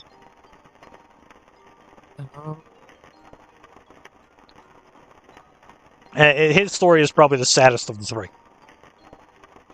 But I can't fully explain it properly without Brimstone being here. He's the one who wrote the character.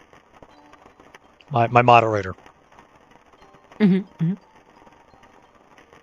while he was off doing that in the Mortal Coil, Bronze learned of a prophecy which said that a creature of unknown existence, of an unknown dark purple, will not only take over the universe, but destroy it.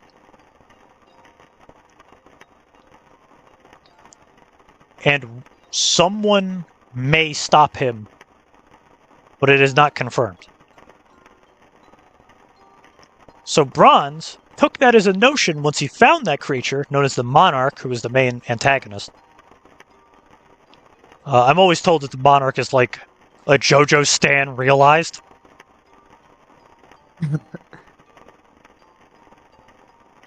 Which, everyone has angst. Every character has angst, and the Monarch has such a fucking sad story, it would take me too long to explain it. But the idea is that he fucked up so hard that the only logical conclusion in his mind was he had to end the universe. To fix his fuck up, he had to end the entire universe. Uh-oh. So, Bronze not really meets, but finds out about the Monarch, and decides that to stop the Monarch from destroying the universe, I must equalize the universe. The primordial water, the primordial fire, and the three primordials must die. The universe must be brought down to 0. If everyone's weak, no one can be strong.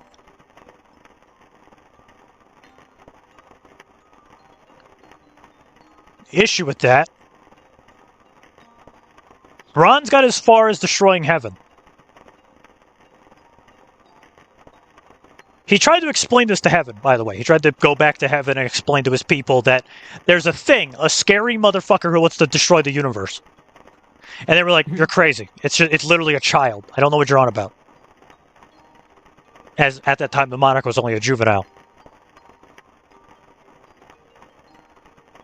So they shunned him, thinking he was fucking crazy. Sent him back to hell.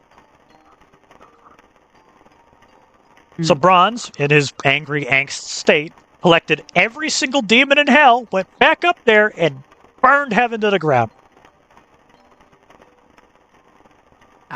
As that mentality of a village that does not protect a child will feel its wrath when the child burns it to the ground to feel its warmth. So Bronze shows up, slaughters his way through heaven, gets to the primordial water. The voice of God tries to stop him. He punches her in the stomach to take her out of combat. Literally just, uppercuts fucking the voice of God. Pollutes the primordial water. And in the middle of the oceans of primordial water stands a chalice. A building-sized chalice. Full of the water that spawned all life in the universe. The concept of, taking a few drops of this and dispersing it into an ocean on any planet will start the life process. The logic of evolution. Where we all came from the primordial soup. Right. That kind of logic. It sits in a giant chalice. And he wiles his sword up and knocks it the fuck down.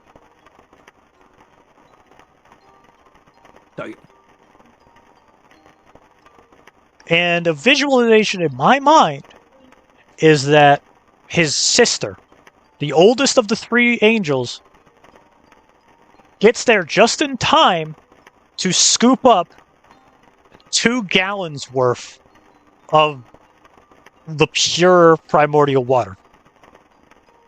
That's all that's left. 2 gallons.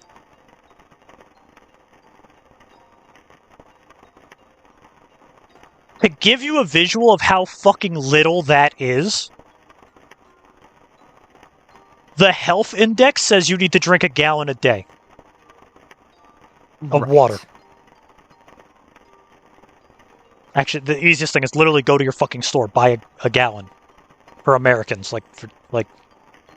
It's like 3 of the cartons of milk. It's not a lot.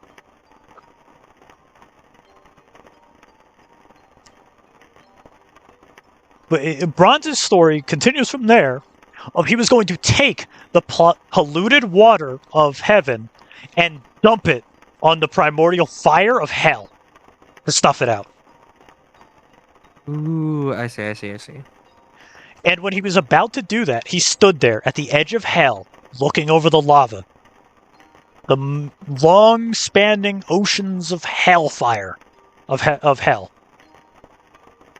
And his sister shows up, having followed him down into hell. Hmm. And she tries her hardest to explain to him that this is not right. That this is not going to end well. And he just doesn't care. He's already too far gone. Equality must be had, no matter what the fucking cost. So he draws his weapon on his own sister. And they fight.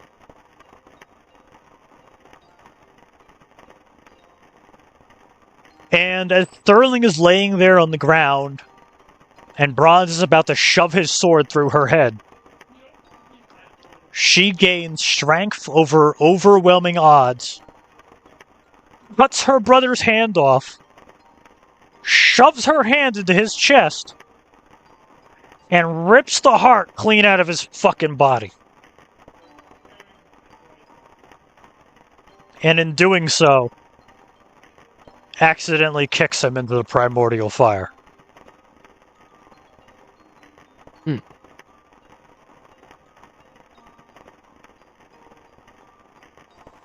And this event leads to the scariest goddamn antagonist I have ever put pen to paper.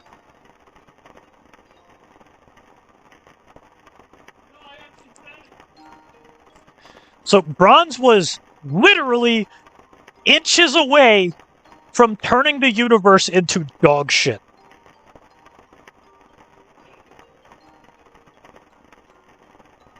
No more waters of life. No more fires of conflict. Gone. Snuffed out entirely. He was inches away from doing that.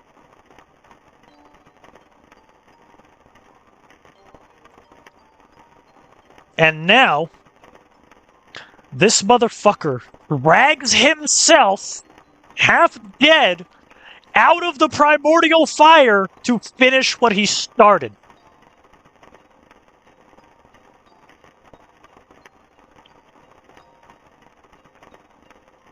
A damned angel is a scary thing.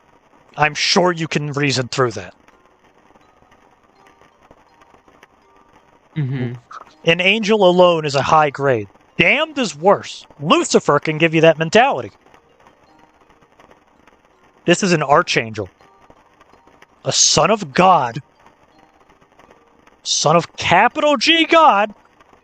And the strongest of the three siblings. And he just forced himself out of the most dangerous thing in fucking universe.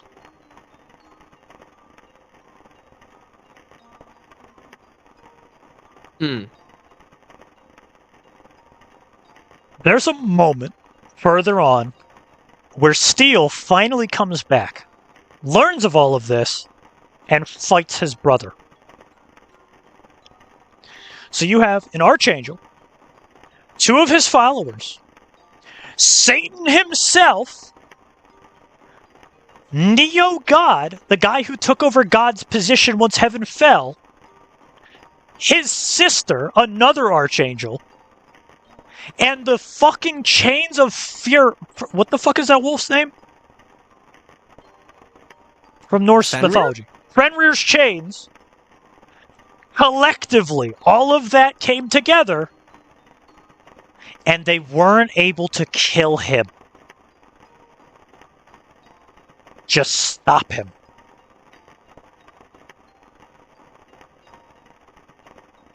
They had to lynch him to stop him from doing it. From ending the universe.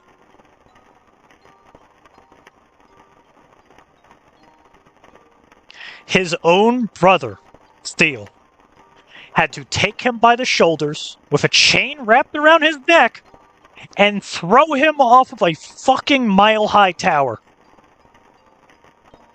to stop him from causing full, unbridled equality through the universe.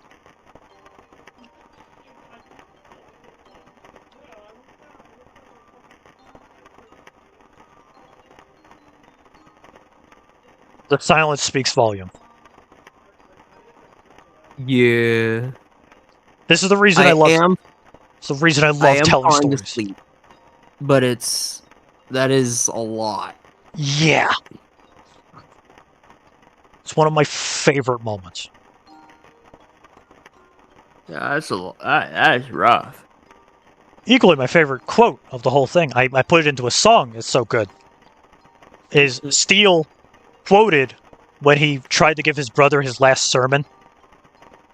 Like in the middle of them fighting, he stopped, plunged his sword into the ground, grabbed his sword in the visage of a cross, and stated in Latin.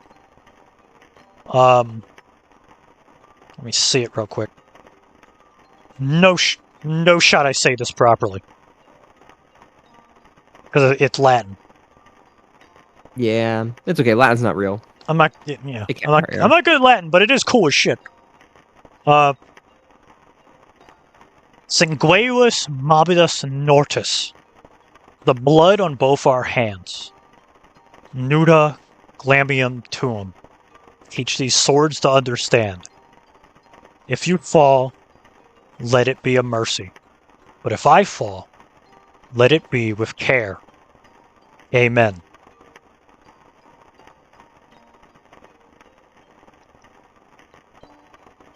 And then stated,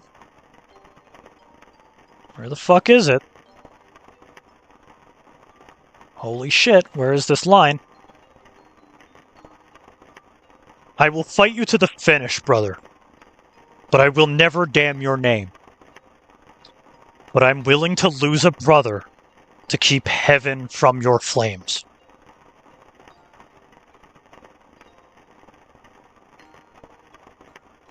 To keep another heaven from your flames. That's the quote. He's not willing to watch heaven burn a second time.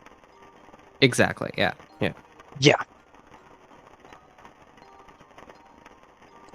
We'll wrap up soon. We're almost at 2 hours. The second part of the stream, we're almost at 2 hours. The other half of that tranquility, conflict. There's also survival. Survival's a whole ass other fucking fruitcake. That one takes too long to explain. I'm not even gonna try. That one's a whole ass list of problems. Seeing as he's the fucking primordial of mortal reasoning. That's confusing. Conflict, however, was the most dangerous thing in hell. Bronze knew this, so he built 9 rings that suppressed his power. The first ring was as big as a bracelet, and it dragged Conflict out of his primordial form into a mortal form. The following 8 rings halved his power each time, until he was left nothing more than a common mortal. And then they threw him out of hell to get him out of the way. Damn. So Conflict now, as a air quotes mortal man, is still bullshit powerful.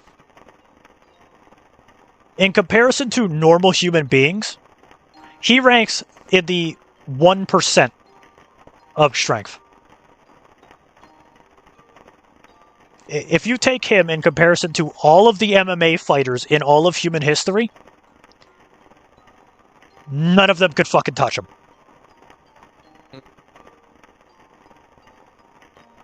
And that's him at his weakest. Oof. He has a fun little thing where he is the only thing in the mortal coil that can break the rings that are currently weakening him. The issue is they work off of magnitudes. So if he breaks one ring, it doubles his abilities. All of his attributes are doubled.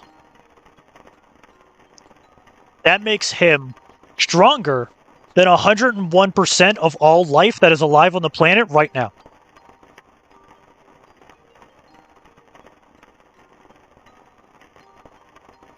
And if he breaks 2 rings, that makes him 10 times stronger. That is strong enough for him to deadlift an elephant and swat bullets out of the air like flies.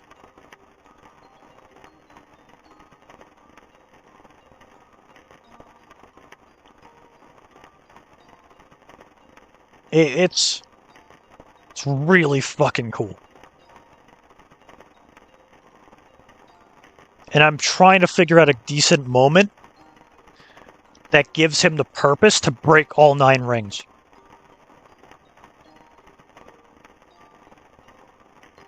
Yeah. Because it would be the equivalent of an 11 magnitude earthquake when he does it. Noted, a magnitude 10 would crack the earth in half. Right. Yeah, I think. That might be a little bit wrong, but yeah.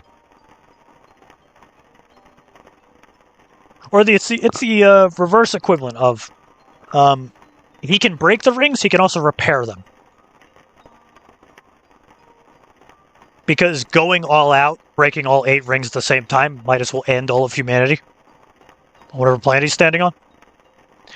But the equivalent is the reverse. If he repairs all the rings at the same time, where is all of that energy supposed to go? You know, the laws of equivalent exchange. You can't destroy energy. If he repairs all 8 rings at the same time, he goes up like the Tsar Bomba. Motherfucker basically glasses part of the planet. So he is a scary fucking character. If he was stupid. Or careless, I suppose.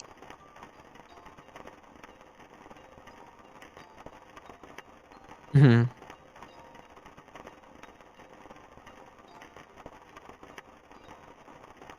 But there's a lot more there. We got 3 more minutes. This is a funny thing. I'm going to try my hardest to explain this. Without going too much deep, because I'm also falling asleep now. Then again, I could also hear a fire and stuff, and a fucking lullaby in the background of my thing. Fucking ELIN. The voice of God, she has a vow in her existence, which is, if she is ever to take fatal damage, she will spawn at the doorstep of God. Kind of hard for that to happen when heaven doesn't exist anymore. So, after heaven was destroyed, she wandered the mortal coil for a while. And then she meets a creature referred to as Hive. Hive is the most dangerous thing the monarch has in his collection. The champions of the monarch go on a scale. Higher up on the list is how fast you can render a planet lifeless. Hive can do it in 5 hours.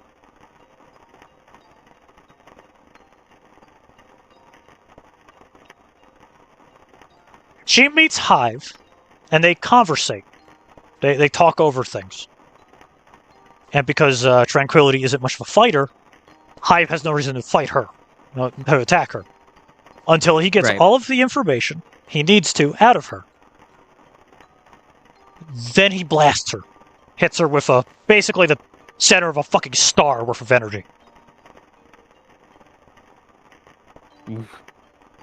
And the minute that hits her, poof, She spawns in the middle of Neo Heaven. At basically the feet of Steel. And Neo God. Smoldering. Her feathers literally burning from void energy.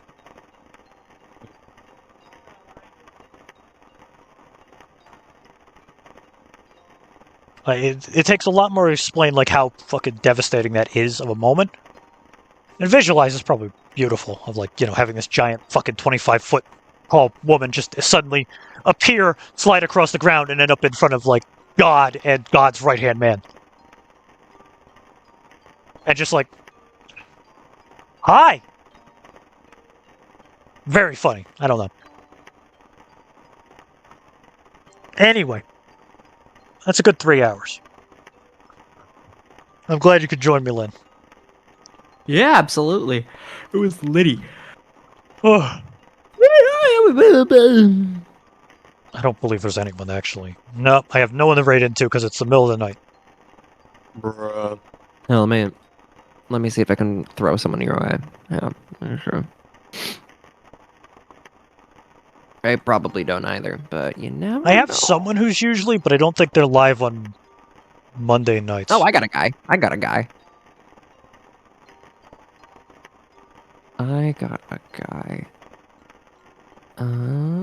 You're looking at Luluvena. He's live. Usually streams late. Yeah. The deer. The deer. The Alright. stinky deer. I like the stinky deer. He's silly. Wait, hopefully you and whoever's still around can, follow the raid. Absolutely. Yahoo! Alright. Thank you for having me on again. I love hanging out and talking lore and talking shop. It's good I'm stuff. always game. Those are much easier to fucking deal with than the mocktails. The mocktails take a lot of background stuff to deal with. This is Yeah, just for sure. sit, talk, drink. Yep. Mm-hmm. Nice, easy. Alright. One of these days when we do something like this, I'll have to do it, make it an excuse to like start writing stuff instead of just talking. I have it all in my Maybe head. I have turn in, like, a way whole too much workshop. memory somehow. Mm-hmm. I've been meaning to start like instead of just like committing to like a whole chronological like I'm gonna write down Lynn's entire story all in one go. I'm gonna start just like skipping around and doing Notes are good. individual Notes are important. snippets. Mm-hmm. Yeah. Anyway. Good luck and Godspeed, everyone. Don't do anything we wouldn't. Safe See you in the travels. next one. Actually, wait. Maybe don't do what I would do. I'm not very smart. Yeah, don't do anything we wouldn't. It's a very small list. Maybe it's a Don't very do anything large we list. would do, and don't do anything we wouldn't do. Do something a smart person would do. Yeah. Eat the crackers in a pitch black room. I don't know. It's good luck. Eat some veggies. So true, Busty. I'll see ya. Alrighty, I'm gonna go pass the fuck out. Yeah. Ebor, EP time, honk shoe.